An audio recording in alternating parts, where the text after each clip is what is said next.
This story was shared with me by someone I trust deeply. I've changed the names and locations to protect their privacy, but the person who experienced it firsthand, we'll call him Nathan, was always different. Even as a kid, he had this strange ability to sense when something wasn't right, like he could feel something coming before it happened. Not in a dramatic psychic kind of way, just warnings, dreams, intuitions. He never made a big deal out of it, but it was always there. The story takes place in eastern Kentucky, around the Appalachian foothills, way out where cell phone signals die, and the air always smells like pine and coal dirt. This was back in the early 2000s, when Nathan was in college.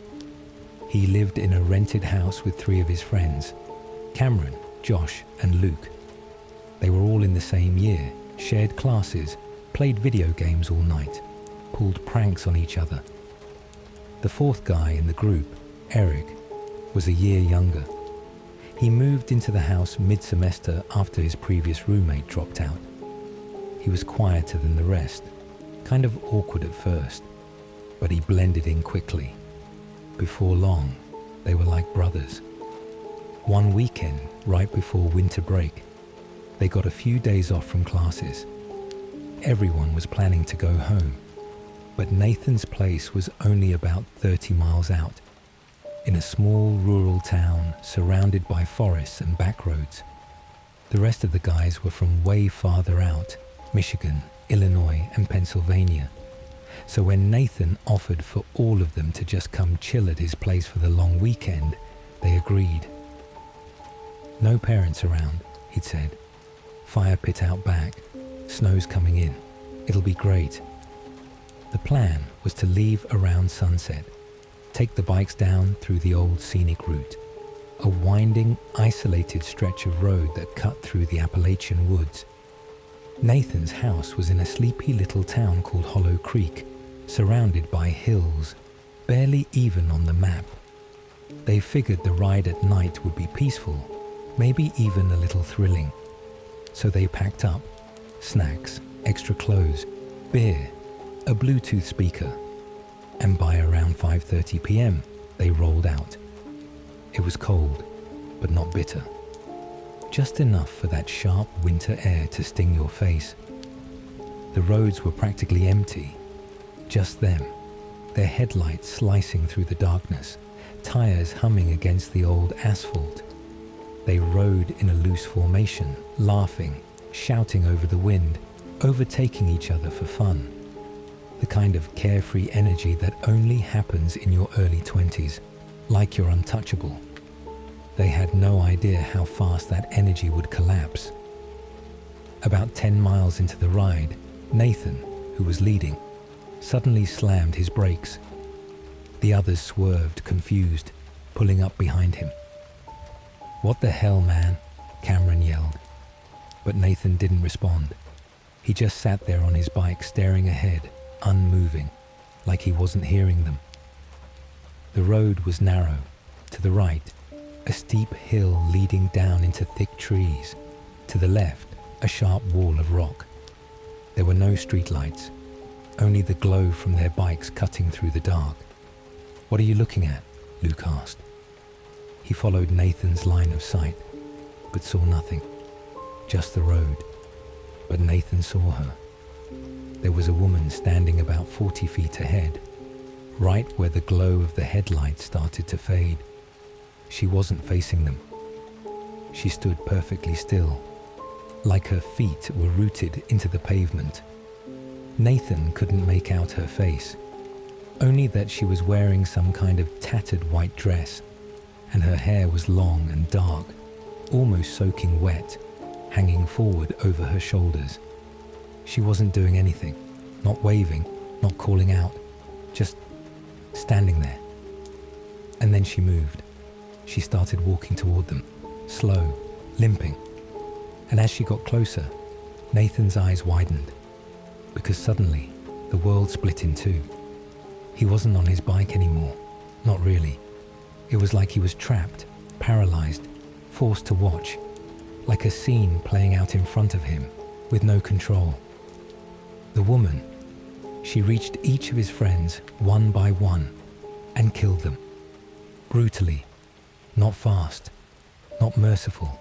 She pulled out a knife, a long, rusted thing, and slammed it into their stomachs again and again, ripping through their bodies like she was opening sacks of grain. He watched Cameron scream, watched Luke try to run, only to be dragged back by the collar like a doll. He saw Josh's neck snap sideways, blood shooting from his mouth like a broken pipe. He couldn't look away. He wanted to scream, but nothing came out. The worst part, his friends were still alive, sitting right there behind him, shouting his name, asking what was going on. But in this other version of reality, they were being torn apart like animals. And finally, the woman turned to him. She didn't rush. She walked right up to him, tilted her head, and smiled. Not a warm smile, not human. And then she lifted him off the ground by his throat, as if he weighed nothing, and with a flick of her arm, hurled him into the ravine. That's when the vision broke. Nathan gasped, like coming up from underwater. The headlights were still shining. The road was still quiet. His friends were still there. Nothing had happened, except he knew something had. He looked over his shoulder, wide-eyed. "Turn around," he said. "Now, we need to go. Something's wrong." Nathan's voice cracked when he said it. "Turn around. Now." His friends didn't move at first. Luke even laughed, thinking Nathan was pulling one of his dramatic intuition moments again. But then they saw his face. Nathan was pale, genuinely pale, like the blood had drained from his cheeks. His eyes weren't wide with fear. They were dead, like something inside him had shut off. "I'm serious," he said. "There's something ahead. We can't go forward." Cameron rolled up beside him, glancing down the empty stretch of road. "You saw something?" Nathan hesitated. "Yeah." He didn't mention the woman, or the vision, or how he just watched all of them die in an alternate reality like some kind of waking nightmare. He just said, "There's something bad down there." Josh muttered under his breath, "Dude's losing it." But even he wasn't smiling. There was something off about the air, not just cold, wrong, like the temperature had dropped 5 degrees in the past minute. The trees lining the roadside were still, too still, like they were holding their breath. That's when Eric spoke up. "You feel that?" he said softly. They all turned. Eric was staring into the woods, to the right of the road, where the ravine dipped low and the trees grew tall and narrow. "I swear I just saw someone standing there," he whispered, "in the trees, watching us." Everyone froze, even Josh, who was the biggest skeptic in the group. Cameron stood up off his bike. "Okay, that's enough. Let's just backtrack and take the main road. We've got time. Screw the scenic route." But when they turned around, the road behind them wasn't there. I don't mean it was literally gone. The road was physically there, the pavement, the markings, even the guardrail. But it didn't look right. It was dark, way darker than before. Their headlights, which had just been slicing through the woods with no problem, now barely reached 10 feet ahead. Beyond that, nothing but pitch black fog. Nathan twisted his throttle, inching forward. Something in his gut screamed don't, but he needed to know if they were just spooked, or if this was something else. He went maybe 15 feet, and then came racing back. "What?" Cameron shouted. Nathan was shaking. "It's not real," he said. "That road back, it loops. I swear to God, I just passed the same tree twice. Like, it's repeating." Josh frowned. "What the hell are you talking about?" And then Eric, who had stayed quiet the entire time, said something that chilled them all. "We've been here before." Everyone turned to look at him. "I remember that rock," he said, pointing at a jagged chunk of limestone sticking out of the hill. "And that broken road sign. We passed those already, but we never turned around, did we?" A silence settled in. Nathan realized his hands were going numb, not from the cold, from fear. He looked down at his gloves. They were damp, not wet from the snow, but something else, like sweat. They were trapped. Somehow, without even realizing it, they had entered somewhere they weren't supposed to be, a part of the forest that didn't follow normal rules. "I'm not staying on the road," Nathan said. "We need to leave it, now." Cameron narrowed his eyes. "You want to walk through the woods at night? That's suicide, man." "No," Nathan replied. "Staying here is suicide." He revved his engine and peeled off into the dirt, cutting toward a narrow path that veered between two trees. The others hesitated, but the fear of being left behind was stronger than logic. One by one, they followed him. The path was tight, barely wide enough for the bikes. Branches slapped their faces. Mud sprayed up their backs. Every now and then, the trees would open up into a small clearing, only for them to realize they were going in circles again. It was like the forest was shifting around them. Worse, the further they went, the more unnatural everything became. Josh swore he saw something crawling along the treetops. Long limbs like a person, but moving sideways like a spider. Eric said he kept hearing whispers behind him, even when no one was there. Cameron's bike started sputtering randomly, despite having a full tank. And Nathan kept seeing her, not right in front of him, but always just at the edge of his vision. A pale figure in white, slipping behind trees, watching them from a distance. By the time they reached what looked like a clearing, everyone was mentally drained. The clearing wasn't natural. The ground was flat, perfectly circular. The trees stopped at the edge like they were afraid to grow inward, and in the very center stood a tree unlike any other they'd seen all night. It was massive, gnarled, like it had been struck by lightning 1,000 times. Its bark was black, split in long vertical scars. At its base were symbols, burned into the wood. Eric walked toward it before anyone could stop him. "Dude, don't." But it was too late. He placed his hand on the trunk, and the forest screamed, not with a voice, but with everything else. The wind exploded outward. The trees bent violently. Their bikes toppled over. The ground shuddered like a small quake had just hit. And from all directions came a sound none of them would ever forget. Crying. Not a woman, not a child, but dozens of voices crying in different pitches, overlapping in waves. Some soft, some full of rage, some almost sounding like they were inside their heads. Nathan dropped to his knees. He wasn't praying. He was just trying to keep his brain from snapping in two. That was the moment they all realized. This wasn't just a haunted road or some cursed patch of woods. They were standing inside a ritual site, something ancient, something that fed on the living, and they had just woken it up. Eric didn't remember falling. 1 second, his hand was on the blackened bark. The next was on the ground, curled into a ball, gasping for air like he'd been underwater for minutes. His pupils were blown wide, and when he looked at Nathan, his voice came out raw. "There's something in that tree," he whispered. "It saw me." Nathan pulled him away, heart racing. "What do you mean it saw you?" Eric clutched his chest. "It's not just a tree. It's alive. I mean, not like plants are alive. I mean, it's thinking. watching, hungry.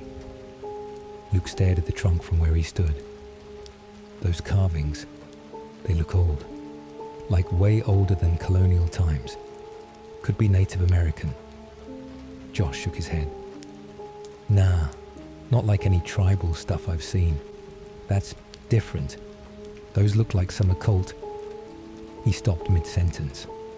A low moaning sound rolled through the clearing.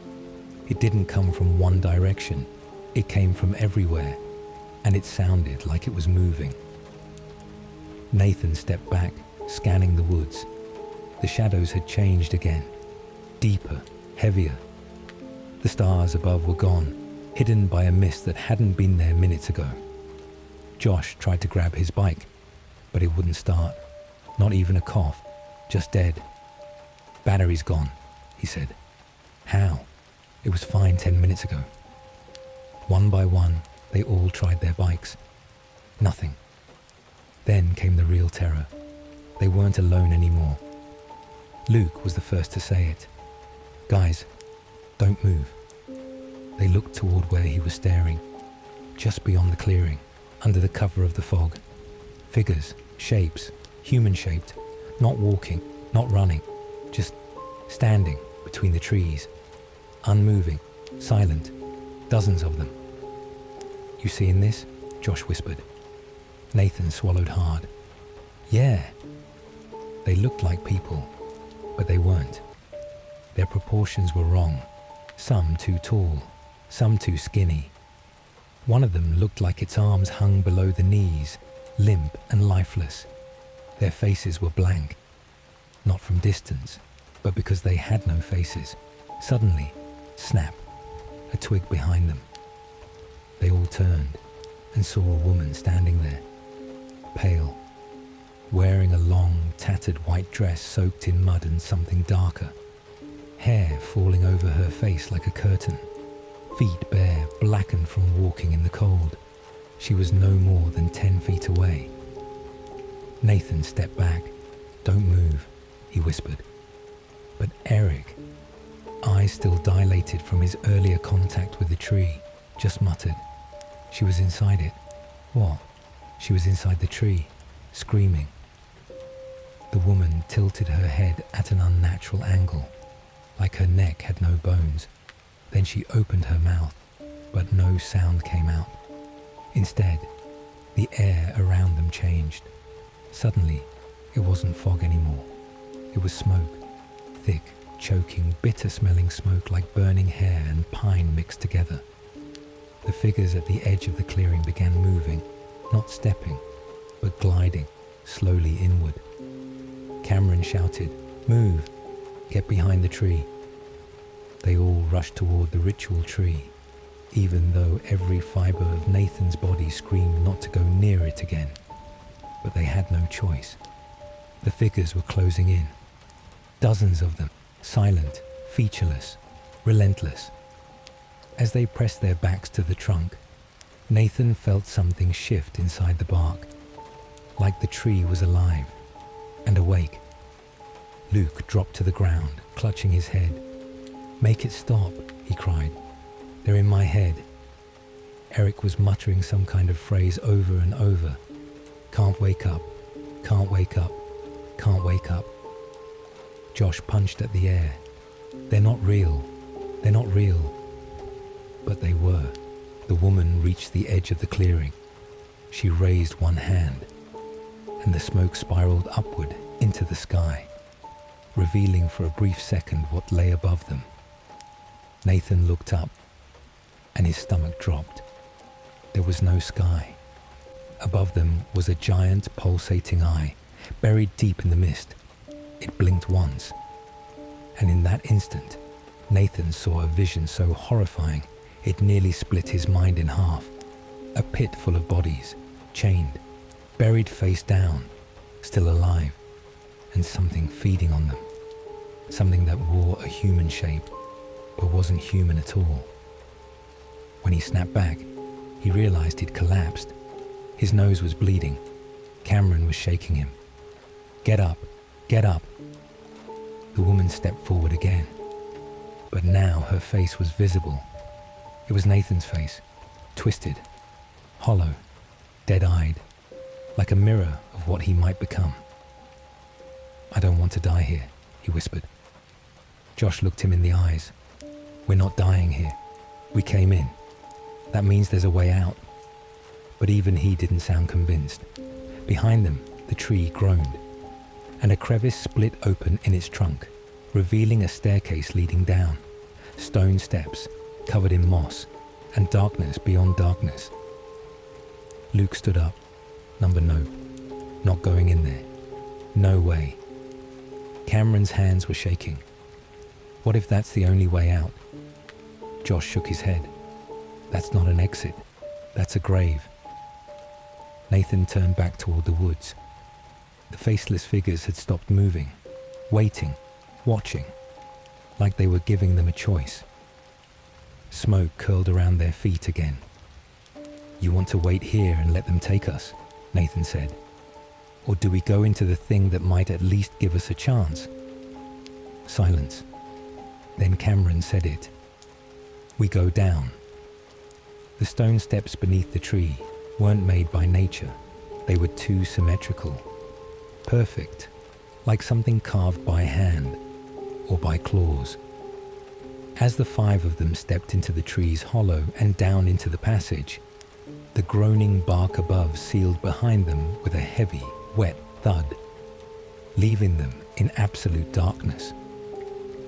Cameron flicked on his phone light. The beam barely pierced 10 feet ahead. The walls were alive with carvings, dozens, maybe hundreds of symbols.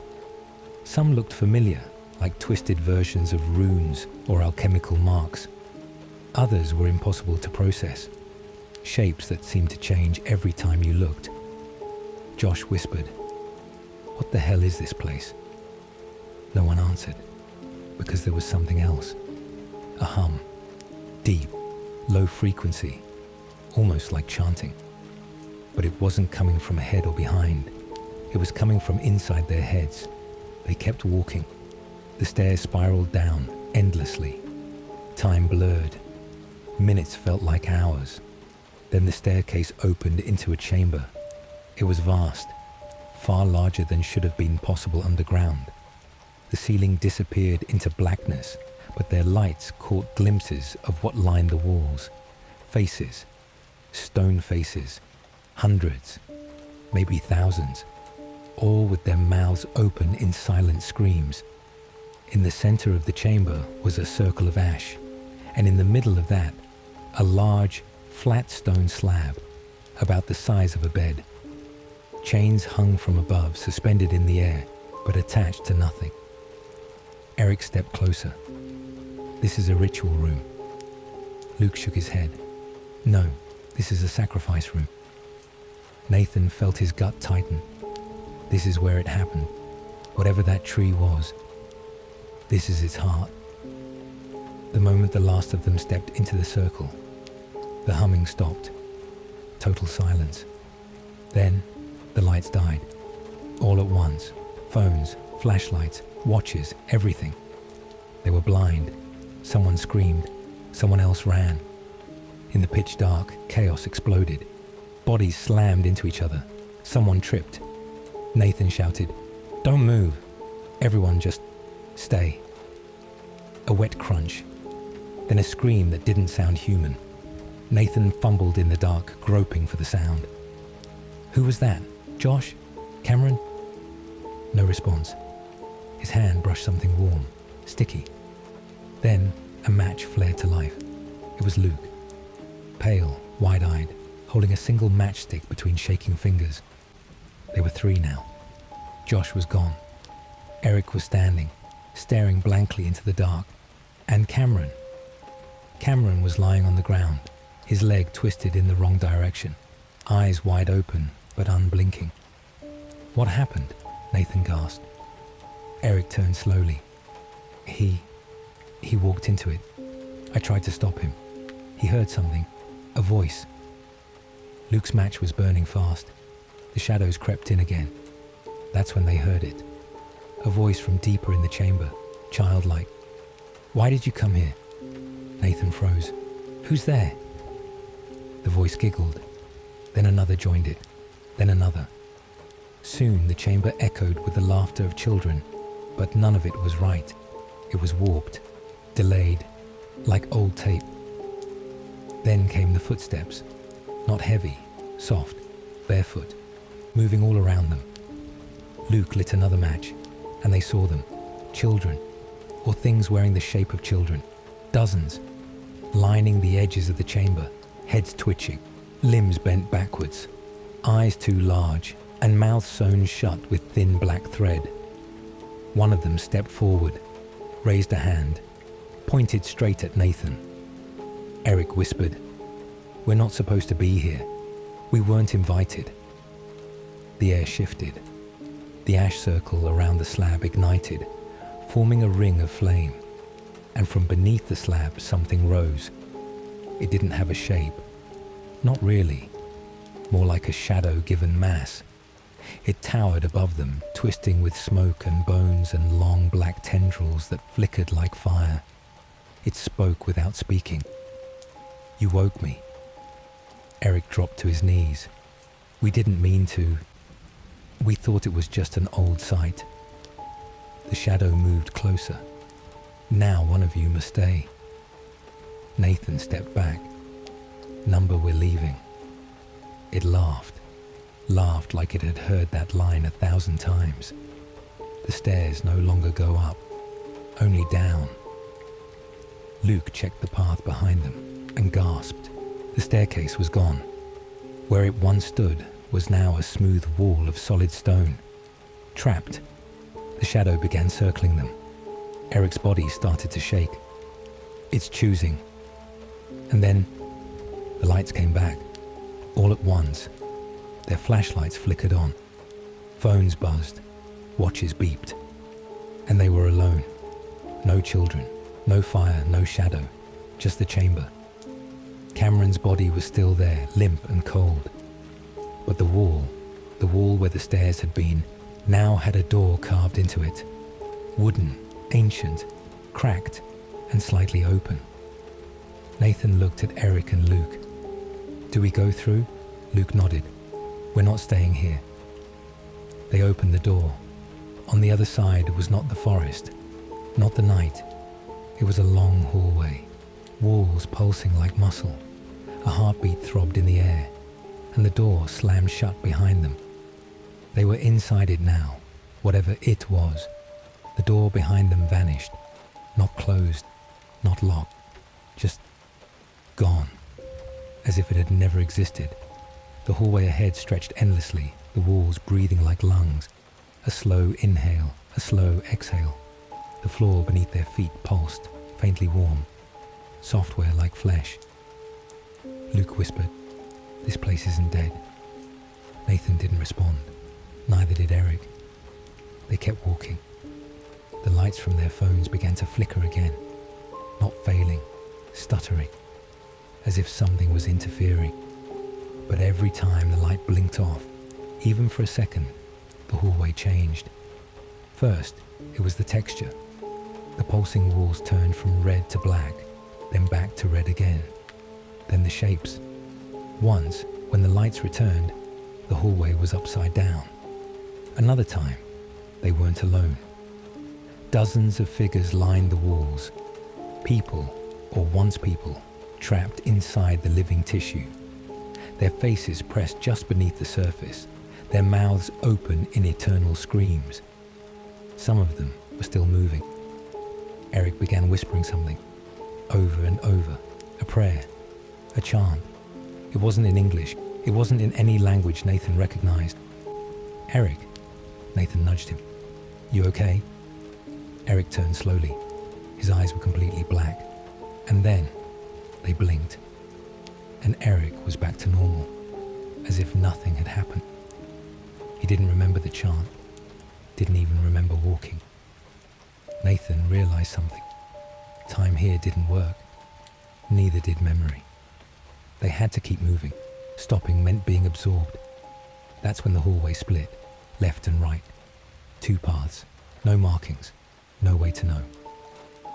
Luke looked to Nathan. "What now?" Before he could answer, The wall screamed. It wasn't sound, not really. More like a psychic pressure, a high-pitched shriek that vibrated deep in their skulls. Blood dripped from Luke's nose. Nathan clutched his ears. Eric dropped to his knees. The hallway on the left began to melt, literally, the walls liquefying into thick, black sludge that smelled like rot and burnt hair. "Right," Nathan shouted. "Go right." They ran. The new corridor was narrower, the breathing walls closer now, almost touching their shoulders. The floor here was wet. Every step made a squelching sound, like walking through organs. They passed rooms, or what looked like rooms, each with glass walls. Inside each one was a version of themselves. In one, Nathan saw himself curled in a ball, sobbing. In another, Luke was skinless, still breathing. In another, Eric was smiling too wide, surrounded by children with their mouths sewn shut. "Don't look," Eric whispered, eyes ahead. "They want us to stop." And then, the lights blinked out again. In the dark, the air got thick, like syrup, like you could drown in it. They heard a sound, not a voice, not footsteps, breathing, heavy, labored, right next to them.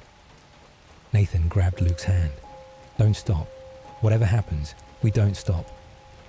A hand brushed his face. He turned, nothing there, but he felt it. Cold, wet, fingernails like broken glass, suddenly light. They'd emerged into a massive circular chamber. But this one was different. The walls here weren't red or black. They were pure white. No symbols, no eyes, no mouths, just clean, clinical emptiness. And in the center of the room stood Cameron, alive, unharmed, smiling. Nathan froze. "No, this isn't real." Cameron walked toward them. "What are you talking about, man? I'm right here."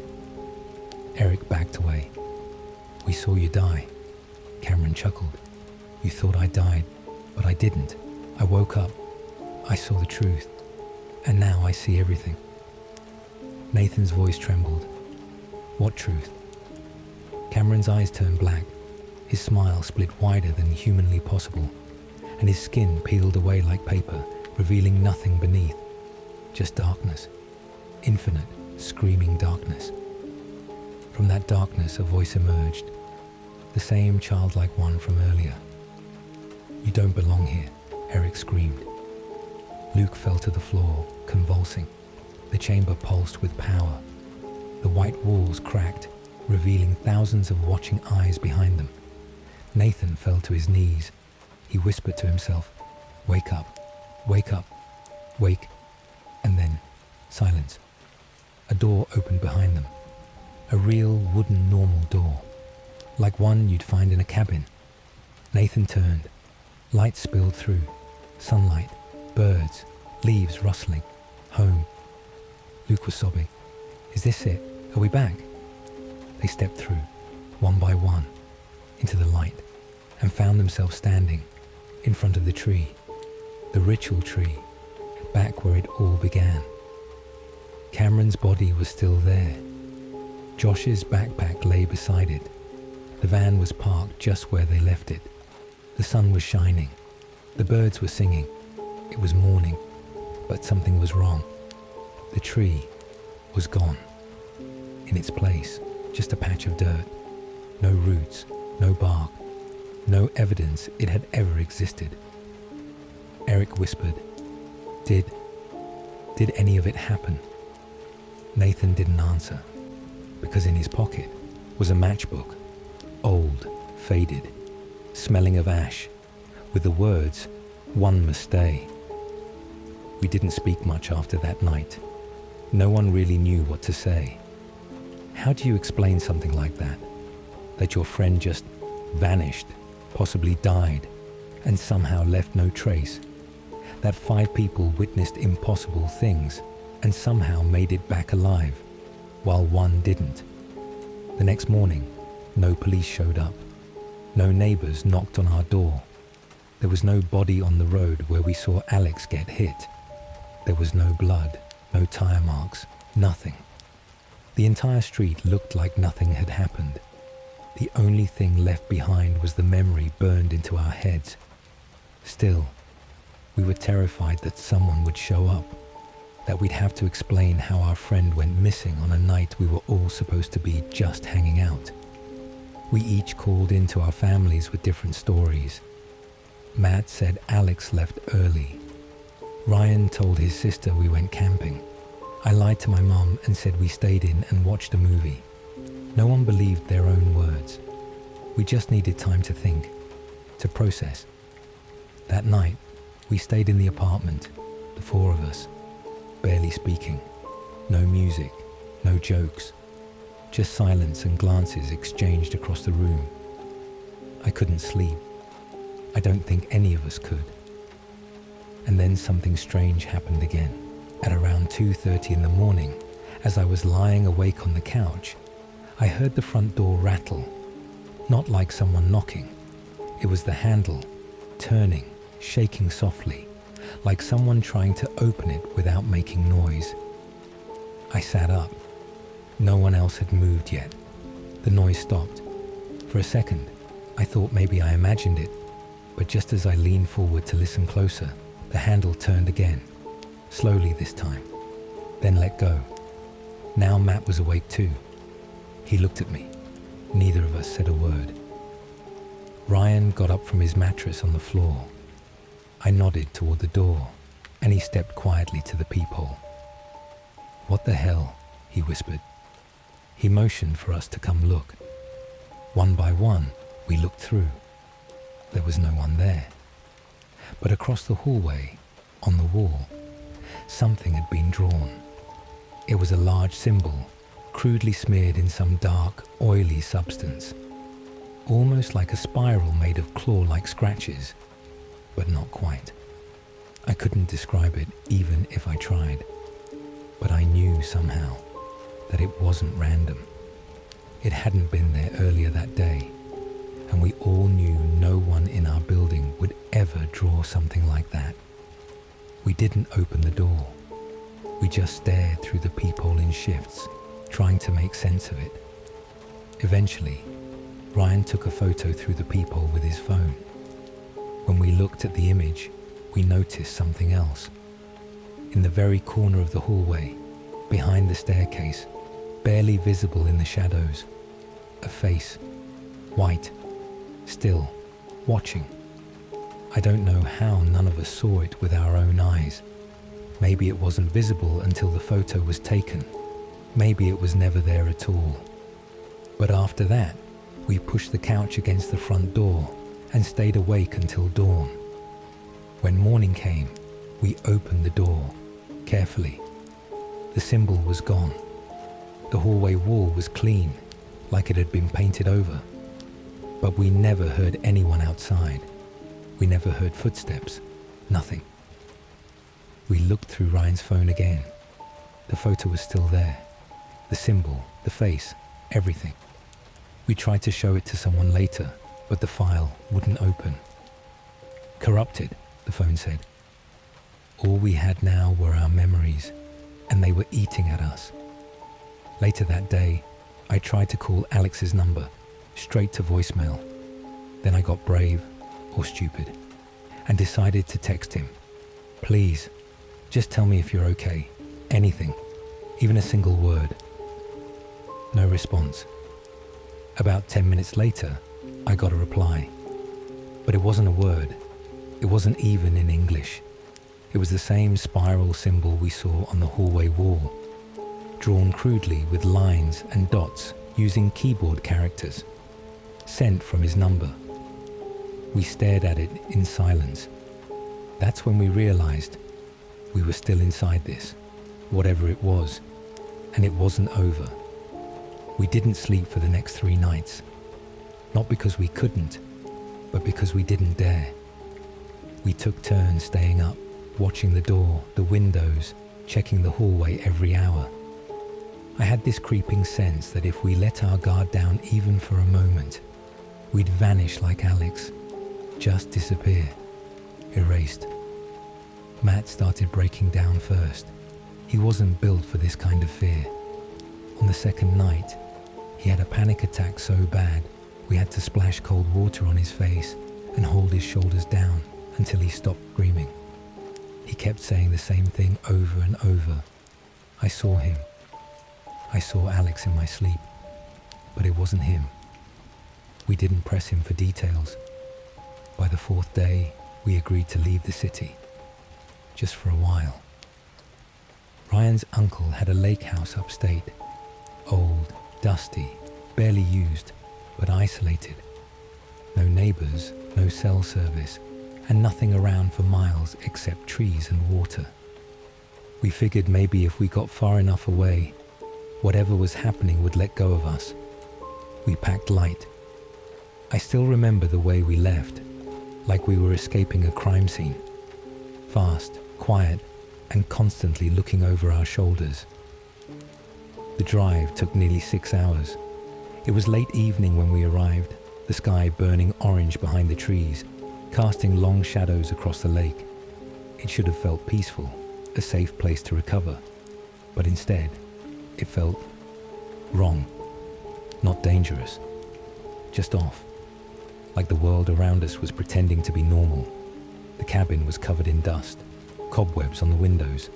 The air inside smelled like old books and mildew, but we didn't care. It was away from the city. That was enough. That night, we drank, not to celebrate, just to numb ourselves. At some point, we started talking about Alex again, about the last things he said, how he kept insisting we weren't supposed to be on that road, that something had drawn us in. Ryan spoke up, his voice quieter than usual. What if we were part of something we weren't meant to see, like a ritual, and we interrupted it? No one replied, but the silence was louder than anything he could have said. I looked over at the corner of the living room, just for a second, and I swear I saw movement. It wasn't clear, more like the suggestion of a shadow pulling back into itself. I blinked and it was gone. I didn't say anything, not yet. Later that night, I took the spare room. Wooden floor, a single bed, and a tiny window that looked out toward the lake. There was a thin curtain barely covering the glass, fluttering slightly with the breeze. I tried to sleep, but I kept thinking about that message Alex sent, that symbol, how it showed up without warning, from a number that shouldn't work, how it felt more like a message from something using Alex than from Alex himself. Somewhere around 3 a.m., I woke up, not from a sound, just a feeling. I opened my eyes and looked toward the window. There was someone standing outside, not close, maybe 15 feet from the glass, just beyond the edge of the porch light. I couldn't see their face, just the silhouette of a man, tall, slightly hunched, not moving. For a few seconds, I couldn't breathe. I sat up slowly, thinking maybe I was dreaming. I reached for my phone. No service, of course. When I looked back at the window, he was gone. I stayed awake till morning. By then, the others were already up. Matt was in the kitchen, his face pale, coffee shaking in his hands. Ryan looked like he hadn't slept at all. Then he said something that made the air freeze. "Someone was walking around the cabin last night," he said quietly. "I heard footsteps. I thought it was one of you, but I checked. You were all asleep." We searched the outside perimeter, found nothing except for a trail of footprints, barefoot, long, wide apart.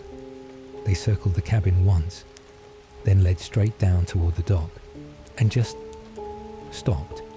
No sign of someone walking away, no splash in the water, nothing. Like whoever it was had walked right up to the edge and vanished into thin air.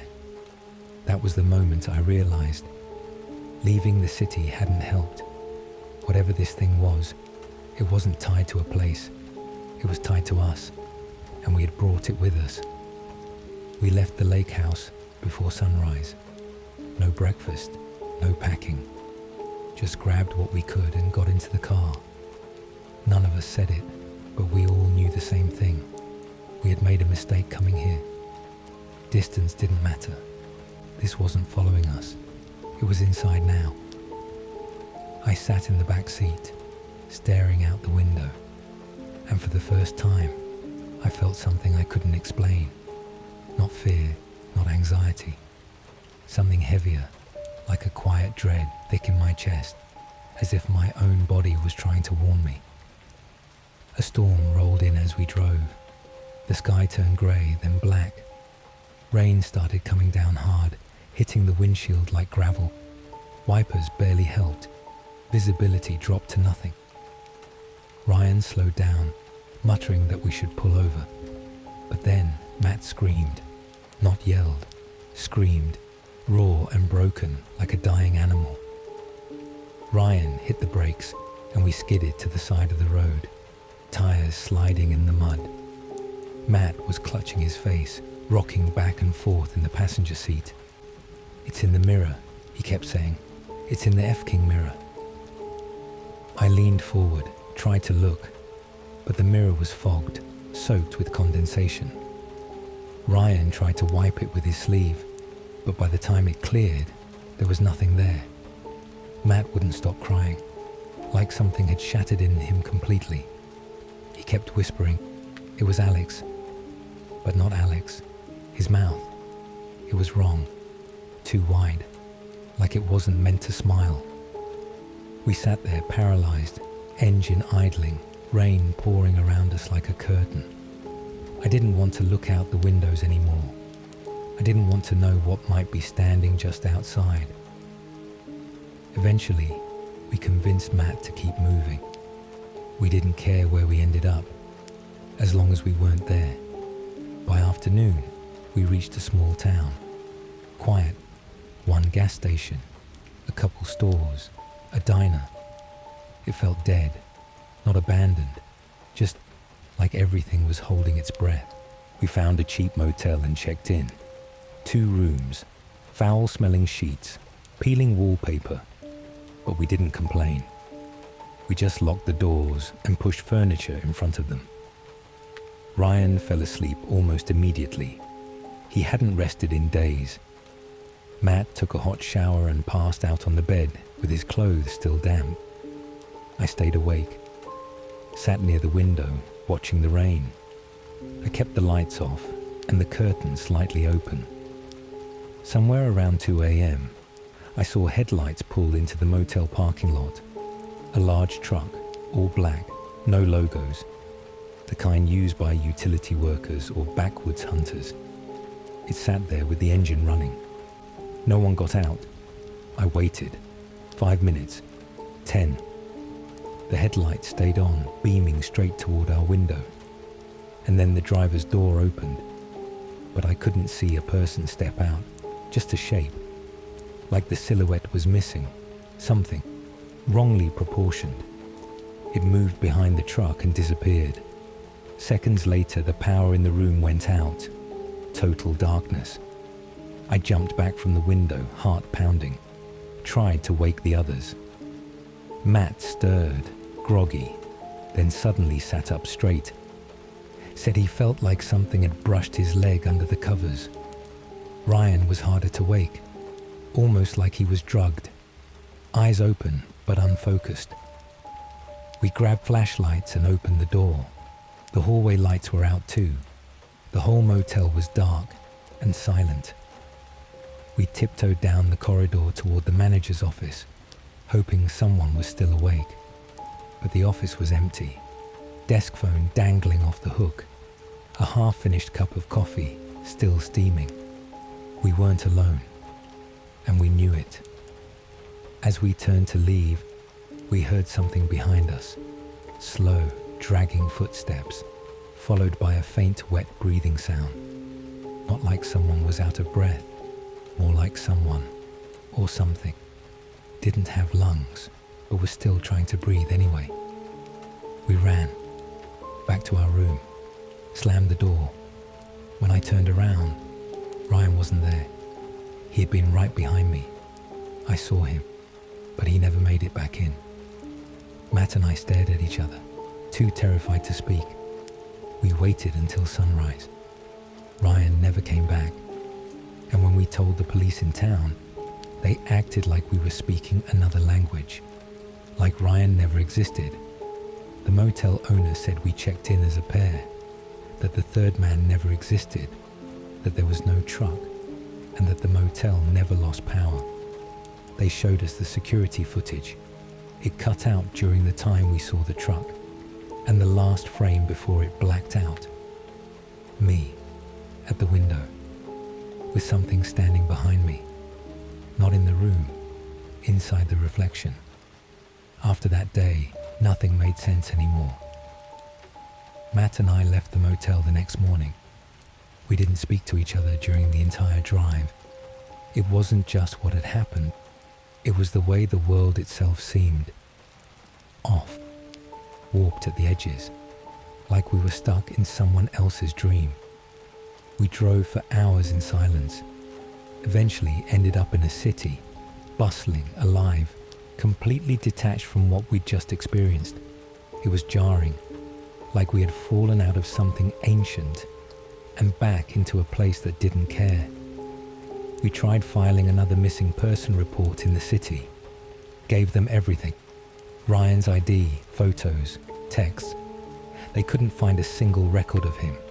No driver's license, no school registration, no social media, not even a birth certificate. He had been erased. Matt got quiet after that. He stopped returning calls, didn't answer the door. I tried visiting him one night a few weeks later. His apartment was dark, windows covered with duct tape and bed sheets. I knocked for a full 5 minutes before I heard him from inside. "You shouldn't have come here." I asked if he was okay. He didn't answer that, just whispered something I'll never forget. "It's still with me, and now it knows your name too." That was the last time I ever heard from him. 3 days later, I got a call from his landlord. Matt was found in the bathtub. The official report called it a heart attack. He was 24. But when I went to identify the body, I wish I hadn't, because it wasn't just fear on his face. It was a kind of terror I've never seen before. Jaw open, eyes wide, as if something had been there with him in his final seconds. Something he couldn't even scream at. I stayed in my car outside the morgue for hours. I wanted to cry. I couldn't. I wanted to pray. But I didn't know who I'd be praying to anymore. Instead, I stared into the rearview mirror. For a long time, it was raining again. And somewhere in the blur of lights and water and shadow, I saw something in the back seat. Not a face, not a shape, just a grin. So subtle you'd miss it if you weren't looking for it. But I wasn't looking for it, not anymore. It was looking for me, and it had found me. That night, I checked into a cheap roadside motel and smashed every reflective surface in the room. Mirrors, windows, even the black TV screen. Anything that could be used as a doorway. I slept with the lights on and a crucifix in my hand. Even though I've never been religious, in my dreams, Ryan called to me. Not with words, with sounds, wheezing, coughing, crying, like he was in some deep, wet place, beneath the earth, and something was whispering to him, using his voice. I woke up gasping, drenched in sweat, heart pounding so violently I thought it might burst. There was blood on the pillow, just a drop, from my nose. But when I looked in the mirror above the sink, the one I forgot to cover, I saw fingerprints on the inside of the glass, from the other side. I left that motel at dawn. I've been living in hostels ever since, moving city to city, avoiding mirrors, avoiding friends. I keep to myself. I don't tell people my real name anymore. I don't stay anywhere longer than 2 nights, because it always finds me. Sometimes in dreams, sometimes in puddles. Once, in the chrome reflection of a coffee machine. It never speaks, it never moves, it just grins, like it's waiting for something. And every now and then, I hear it whisper inside my skull. A low, hissing voice that says the same thing over and over, one by one. I don't know what we touched that night at the lake house. I don't think it was a ghost. It wasn't human. It wasn't even from here. It was patient. And now, it's spreading. Matt was the first. Ryan disappeared. I'm next. And then, maybe, you. Because now you've heard the story. Now it knows your name too. I'm not sure when I started hearing the voices during the day. At first, they were whispers in the static of radios, in the hum of street lamps, in the screech of city buses. Then it got louder, closer. I'd be in a cafe, and I'd hear my name. Not from anyone near me, but from the sugar jar, from the faucet, from the reflection in my coffee.